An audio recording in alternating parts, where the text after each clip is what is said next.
Chester was feeling more tired than usual after a hard day at the office. He joined the company only 2 years before.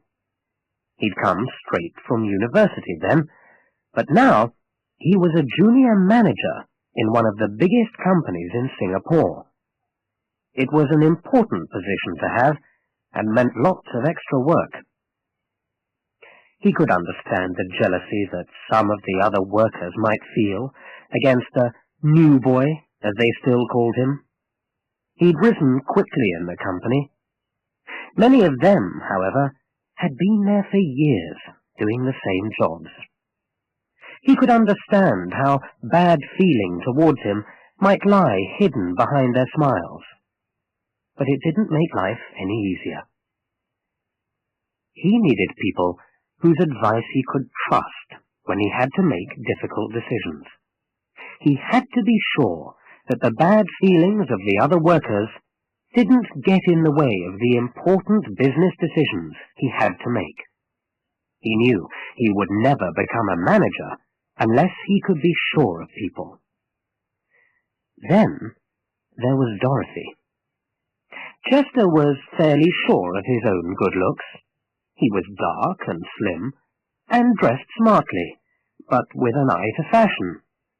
He was a confident speaker, and believed himself to be a sociable and effective junior manager. But when it came to Dorothy, his judgment disappeared. Dorothy was a bright girl who had just joined the company straight from university. He was attracted at once by her intelligent eyes, her shy, pretty face, and her soft, round figure. Ah, Dorothy. Take today, for example. He'd been given some new figures to check, and he'd asked Dorothy to read some of the details to him while he took notes. It was not until she'd left that he realized that he hadn't written notes at all. Instead, he'd written Dorothy's name several times.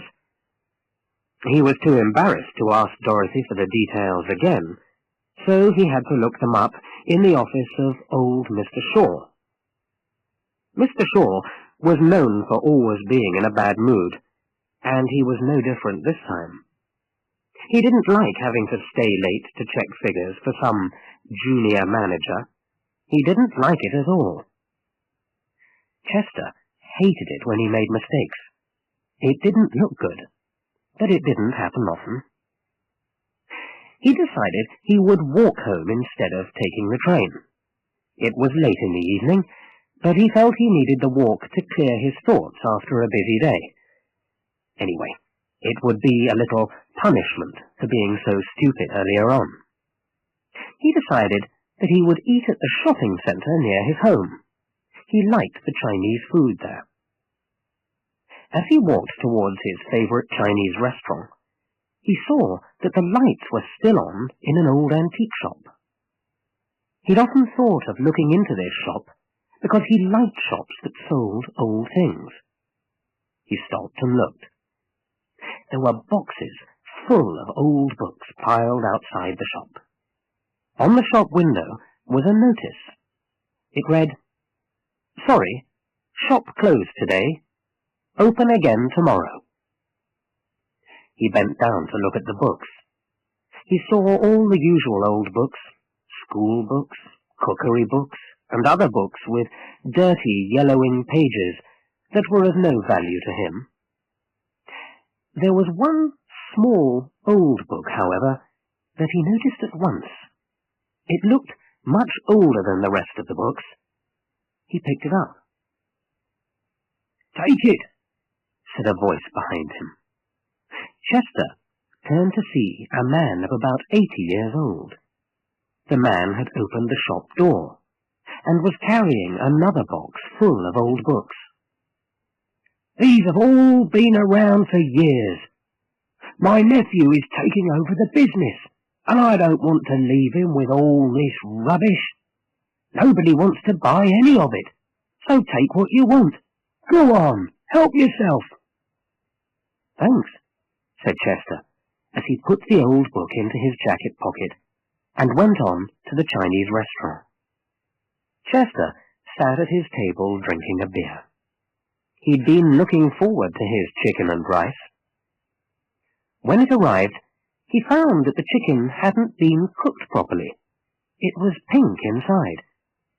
He decided to complain and call the waiter. "Sir?" asked the waiter. Chester noticed that the waiter was new to the place. "I'm not eating this," Chester told him. "The chicken is pink inside. It hasn't been cooked properly." "It's rare chicken, sir," the waiter said. "Many of our customers prefer its finer taste." Chester looked straight at the waiter. He thought the waiter was not showing him enough respect. "Really?" answered Chester. "It's very popular, sir," said the waiter. "And I suppose the illness they caught from eating undercooked chicken was popular with them too, eh?" said Chester. Other people in the restaurant could hear. He was annoyed. The waiter said nothing, but his face turned red. "Please take this chicken back," Chester told the waiter, "and give me a piece that's been cooked all the way through." "Certainly, sir," said the waiter, as he took the food and went back to the kitchen. While Chester was waiting for his meal to return, he remembered the little book in his pocket. He thought he'd have a look at it while he was waiting. He took it out of his pocket and examined it. It was small enough to fit easily into his pocket, and was covered with old, fine leather. He had to clean off some of the dirt in order to read the title on the cover. At first, the title seemed to be in another language, with strange letters and shapes, but as he looked, they seemed to change into English. He closed his eyes tightly and opened them again. He was mistaken, of course. He must have been. When he looked again, the title of the book was there. It was still dirty, but it was clearly written in English. It read, "The Book of Thoughts." It didn't say who wrote the book. Chester thought it must be one of those old books which offered advice about life. He felt disappointed. He tried to open the book, but it had an old metal lock which stopped him. Then, suddenly, the book seemed to open quite naturally at the middle pages. It was almost as if it wanted him to read it. What he saw when he looked surprised him. The pages had nothing written on them, and they were clean and white, not at all like the yellowed pages one would expect to find in a book this old. Did all the pages have no writing on them? Just then, the waiter returned with Chester's chicken and rice, and placed it before him. "Thank you," said Chester. "My pleasure, sir," answered the waiter with a smile. Chester happened to look at the opened book. It now had writing on the pages, which only a moment before had been clean and white. The writing said, "He wouldn't look so pleased with himself if he knew what I had put onto his chicken while I was in the kitchen. That will teach him to make me look silly." Chester couldn't believe what he saw. Was this what the waiter was thinking? "Anything else, sir?" asked the waiter politely. No, thank you," said Chester. As the waiter walked off, the writing disappeared. Chester looked at his meal. He didn't feel hungry anymore, and he could hardly complain to the manager about the waiter, not without telling them about the book. Who would believe him? Chester left the chicken and rice alone, paid his bill, and went. He didn't leave the waiter a tip. When Chester got home, he felt exhausted. He took out the book and looked inside it once more. The pages were now all white and clear again. Perhaps it had all been a result of his tiredness. He'd been thinking too much about work and about Dorothy. That must be it. There was no other possible explanation. He was simply too tired to think straight. He went to bed and slept almost at once. The train was less crowded than usual the following morning. He was lucky enough to find a seat for his short journey. He liked to watch people as they all sat or stood, with faces that gave no sign of what they were thinking. Everybody avoided looking at another person in the eye. That might cause trouble. Chester relaxed in his seat. He decided that the experience of the night before was best forgotten. Who ever heard of a book that read thoughts? The whole idea was crazy. Then he remembered that he still had the book in his pocket. He ought to throw it away in the next rubbish bin. Yes, that's what he'd do. Get rid of the stupid thing. He noticed that the woman who sat opposite was an attractive, smartly dressed, middle-aged lady. Her eyes looked down, and her face showed nothing of her thoughts. Chester wondered what she was thinking. Should he look at the book? Perhaps just a little look would be fun? Where was the harm in it? He reached for the book in his pocket. He took it out. Go on, he said to himself. You might as well try out the book, just for a laugh. Do it. He opened the book, and almost at once, words in clear, black letters appeared on the white pages.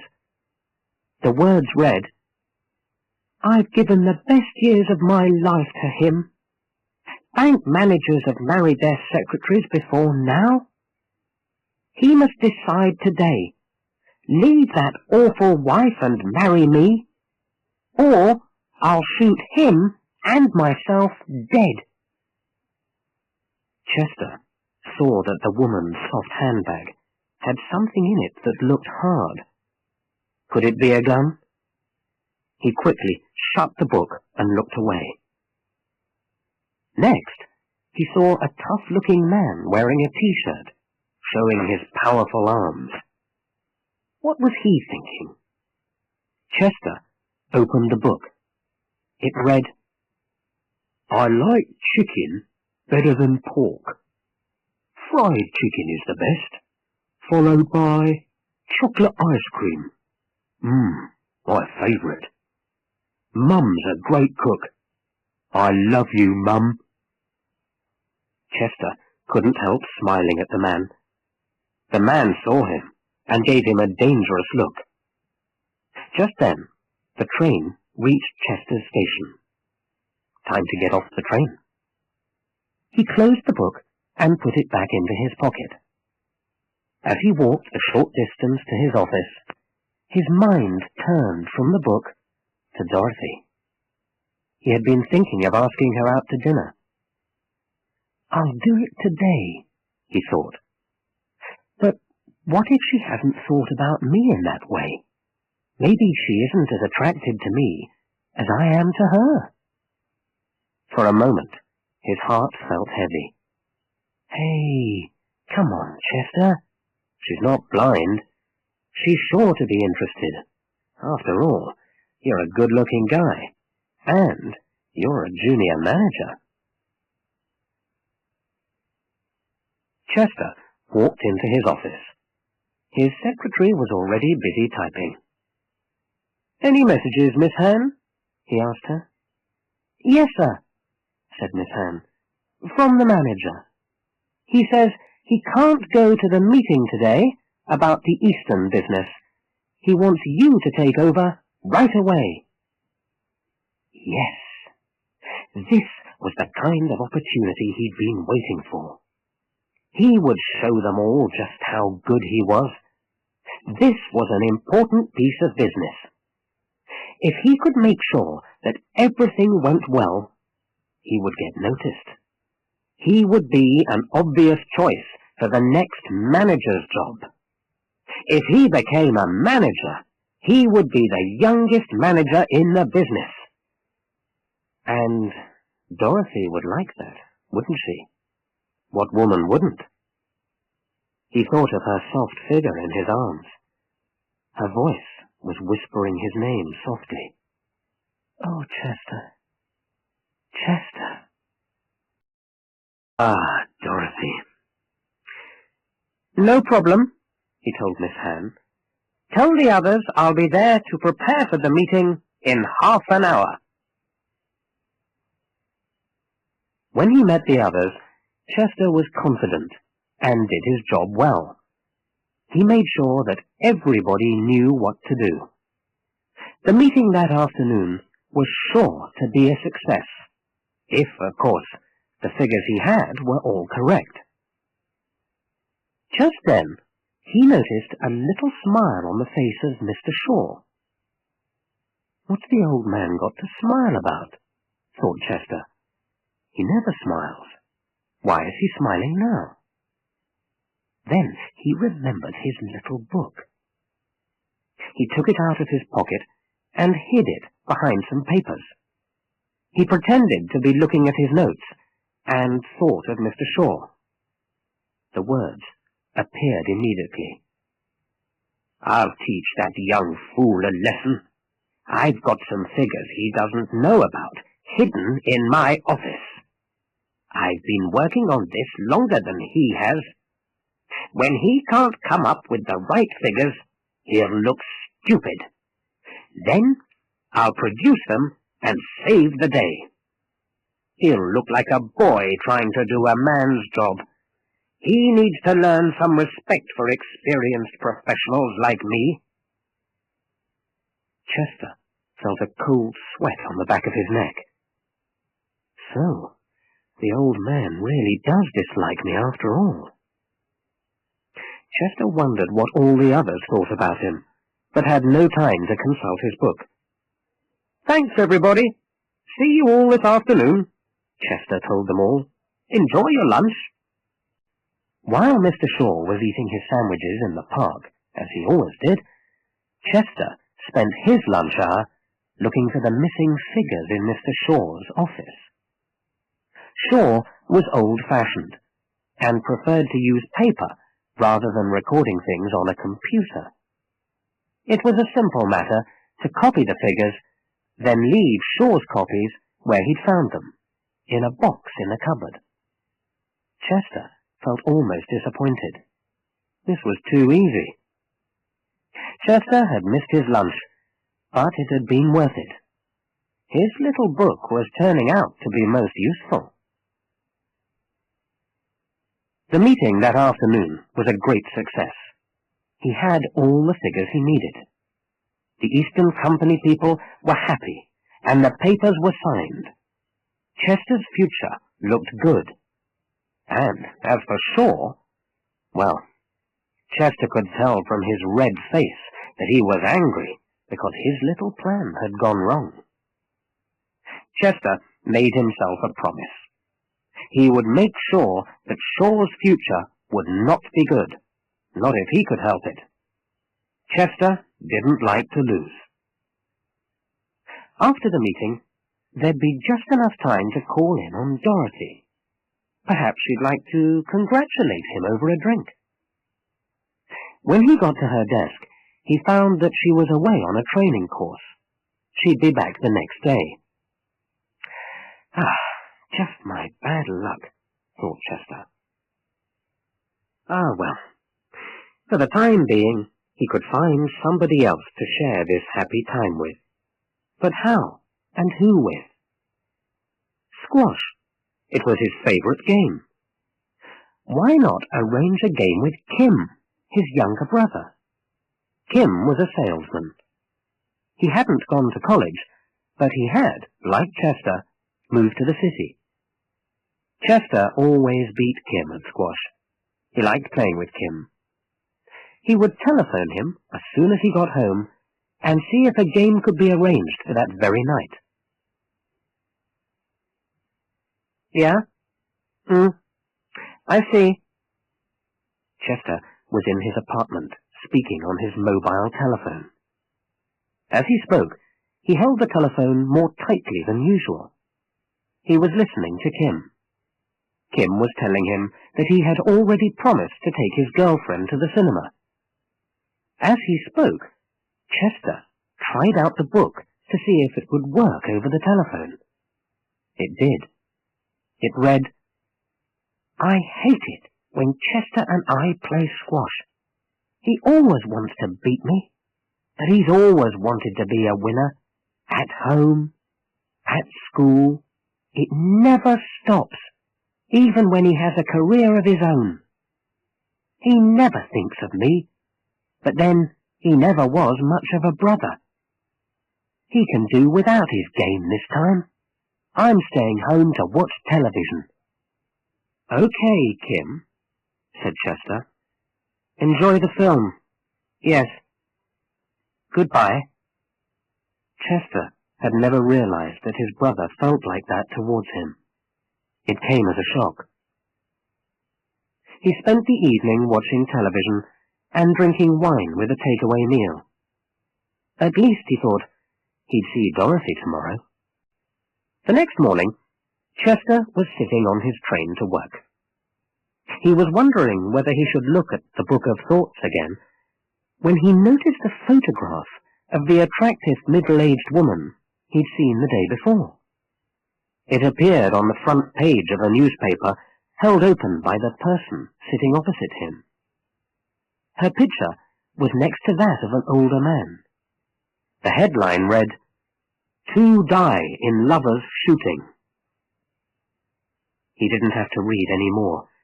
It was obvious that the book had correctly read the woman's mind the day before, and that she'd carried out her plan. But it was too late to do anything now. Anyway, it was none of his business. Chester didn't feel like looking at the book for the rest of the journey. However, he did start to think more about the book. Why, he wondered, had he not told anyone else about it?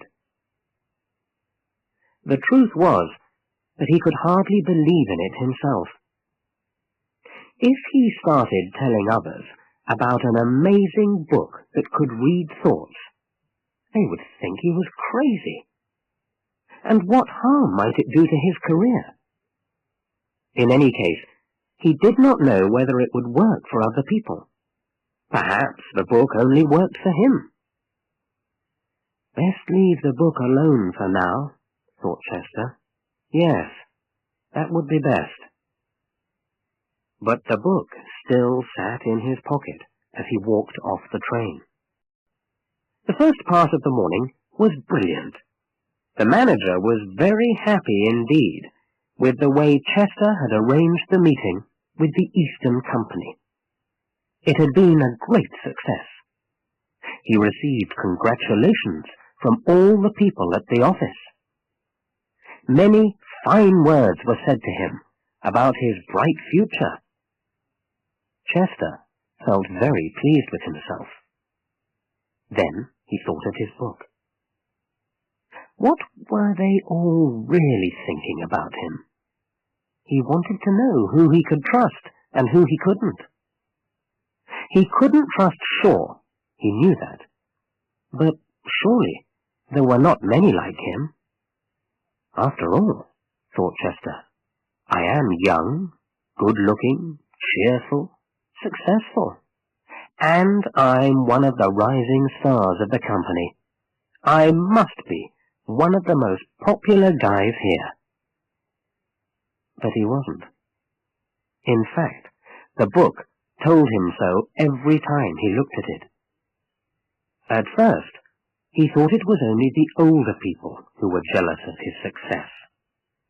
But it was the young ones too. All of them. They thought he was clever, but believed himself better than they were. Good-looking, but without any feelings. Some even thought he might be dishonest. They hated him. Chester had a lonely lunch at a cafe near the park. As he sat at his table, drinking strong coffee, he took out the book and looked at its cover. He read it. The Book of Thoughts. He opened it. There was nothing there. Not a word. He wondered why it didn't show his own thoughts. Maybe it was because he already knew them. Maybe. But what if he asked it to show him his deepest thoughts, the ones he didn't realize he was thinking? Would it do that? Should he ask it? The idea frightened him. If thoughts were hidden, perhaps there was a good reason for it. Yet he still wanted to look. It was almost too much for him. I won't do it, he told himself. The last time I looked in the book, it told me things I wish I hadn't found out. No, I won't do it. Not yet. The cafe was becoming crowded, so Chester walked back to the office. Back to Dorothy. She would be back from her training course by now. He would see her and ask her to dinner. He was certain that she would not be like the other people in the office. His darling Dorothy. When Chester got back to the office, he saw Dorothy. She was talking to Old Shaw. But Dorothy was nice to everybody. She was that kind of person. He called her over, and she smiled to him. Even Shaw smiled. Chester took her to a quieter part of the office and asked. Dorothy said yes, she would love to go to dinner with him. Her intelligent eyes were shining in her lovely face. Chester watched as her soft, round figure walked back to her desk. Dorothy at least liked him. He could be sure of her. Darling Dorothy. But he would have just one quick look in the book to make sure. He reached into his pocket. The book was not there. He felt alarmed. He quickly went back to his office. He searched all his pockets and his briefcase, even his desk drawers, though he knew he hadn't put the book in any of them. It was no use. The Book of Thoughts was gone. Chester remembered the crowds as he left the cafe. Had somebody taken the book out of his pocket? Things don't just disappear by themselves, do they? All kinds of thoughts crowded through his mind, but the least expected, and perhaps the most welcome thought, was the feeling that a heavy weight had been taken away from him. He went back to try and see Dorothy again. She was talking to Old Shaw. Again. She saw Chester and waved to him. At least, he thought, he still had Dorothy. He had his career, and he had Dorothy. None of the other people mattered. He could trust Dorothy. Of course he could. He was almost sure of it.